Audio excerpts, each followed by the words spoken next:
Kaixo, bide honetan lerro baten homologoa zehaztuko dugu.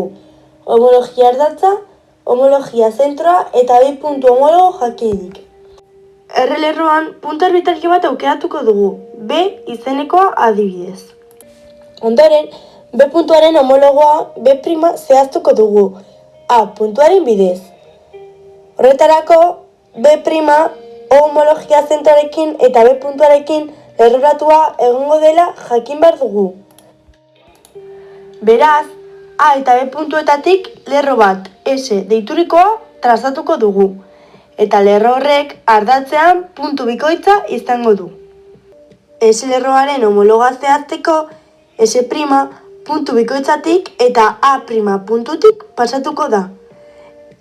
S' lerroa trazatzean, ere B' puntua aurkituko dugu. O eta B puntuetatik pasatzen den lerroan mozten duen puntuan. Ondorengo pausua, R lerroa ardatzeraino luzatzea izango da, eta ardatzean beste puntu bikoitza bat lortuko dugu. Bukatzeko, B' jakinik ardatzeko bi puntu bikoitzatik eta B'-tik lerro bat trazatuko dugu. R lerroaren homologoa. R' lortuz.